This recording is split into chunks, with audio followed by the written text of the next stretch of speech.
ఈరోజు మనం చాలా పవిత్రమైన ఆమలకి ఏకాదశి ఉసిరికాయ చెట్టు మహిమ గురించి మాట్లాడుకోబోతున్నాం. మిత్రులారా, ఫాల్గుణమాస శుక్లపక్షంలో వచ్చే ఈ ఆమలకి ఏకాదశి చాలా ప్రత్యేకమైనది. ఈ రోజున భక్తులు ఉసిరికాయ చెట్టును ఎంతో భక్తితో పూజిస్తారు. శాస్త్రాల ప్రకారం ఉసిరి చెట్టులో శ్రీ మహావిష్ణువు నివసిస్తారని చెబుతారు. అందుకే ఈరోజు ఉసిరి చెట్టు పూజకు చాలా ప్రాముఖ్యత ఉంది.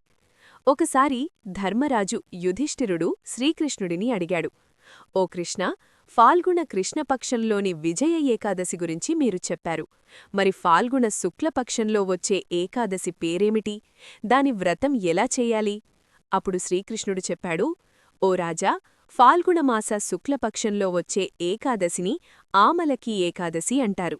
ఈ వ్రతాన్ని ఆచరించిన వారికి 1000 ఆవులను దానం చేసినంత పుణ్యం లభిస్తుంది. అన్ని పాపాలు నశిస్తాయి. ఇప్పుడు ఈ వ్రత మహిమకు సంబంధించిన ఒక అద్భుతమైన కథను వినండి. ఒకప్పుడు వైదిక అనే ఒక అందమైన నగరముండేది. అక్కడి ప్రజలందరూ ధార్మికులు. బ్రాహ్మణులు, క్షత్రియులు, వైశ్యులు, శూద్రులు అందరూ సంతోషంగా జీవించేవారు. ఆ నగరంలో ఎప్పుడూ వేదఘోష వినిపించేది. పాపకార్యాలు చేసేవారు అక్కడ ఉండేవారు కాదు. ఆ నగరాన్ని చైత్రుడు అనే రాజు పాలించేవాడు. అతను చాలా న్యాయవంతుడు. ప్రజలను తన పిల్లల్లా చూసుకునేవాడు. ఆ నగర ప్రజలందరూ విష్ణుభక్తులు. ప్రతి ఏకాదశి వ్రతాన్ని భక్తితో ఆచరించేవారు.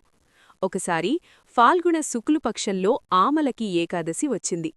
ఆ రోజు రాజు, ప్రజలు, చిన్నవారు, పెద్దవారు అందరూ కలిసి ఉపవాసం చేసి ఆలయానికి వెళ్లారు.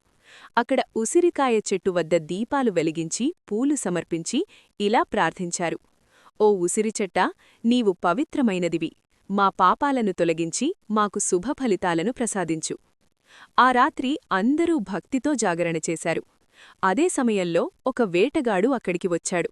అతను జంతువులను వేటాడుతూ జీవనం సాగించేవాడు. ఆకలితో అలసిపోయి ఆలయంలోని ఒక మూలన కూర్చున్నాడు.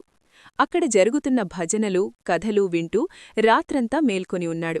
తెలియకుండానే అతను కూడా ఉపవాసం చేసి జాగరణలో పాల్గొన్నట్టే అయ్యింది.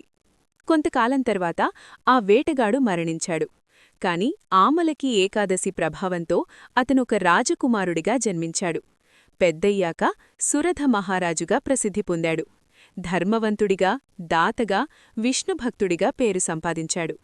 ఒకరోజు వేటకు వెళ్లినప్పుడు అడవిలో దారి తప్పి ఒక చెట్టు కింద నిద్రపోయాడు. అప్పుడు కొందరు దొంగలు వచ్చి అతన్ని చంపడానికి ప్రయత్నించారు. ఆయుధాలు విసిరారు.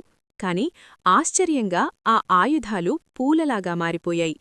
అప్పుడే రాజు శరీరం నుండి ఒక దివ్య శక్తి వెలువడింది. ఆ శక్తి దొంగలను సంహరించింది. రాజు మేల్కొని ఆశ్చర్యపోయాడు. నన్ను రక్షించింది ఎవరు అని అనుకుంటుండగా ఆకాశవాణి వినిపించింది, ఓ రాజా, ఆమలకి ఏకాదశి వ్రత ప్రభావమే నిన్ను రక్షించింది. అందుకే మిత్రులారా, ఆమలకి ఏకాదశి ఉసిరికాయ చెట్టు వ్రతం ఎంతో మహిమగలది. భక్తితో ఆచరించినవారు ప్రతి పనిలో విజయాన్ని పొందుతారు. మరొక ముఖ్యమైన విషయం, మీ దగ్గరగాని, మీ ఇంటి దగ్గరగాని, మీ చుట్టుపక్కల ఎక్కడైనా ఉసిరికాయ చెట్టు ఉంటే ఆ చెట్టు వద్ద ఒక దీపం వెలిగించి ఈ కథను వినండి. అలా చేసినా శాస్త్రాల్లో చెప్పిన పుణ్యం మీకు లభిస్తుంది. ఒకవేళ ఉసిరికాయ చెట్టు లేకపోయినా ఈ కథ వింటూ మనసులో ఉసిరి చెట్టును ఊహించుకుని భక్తితో ధ్యానం చేసినా కూడా అదే పుణ్యం లభిస్తుంది. భక్తి ఉంటే చాలు, భగవంతుడు మన మనసులోనే ఉంటాడు. జై శ్రీ హరి విష్ణు.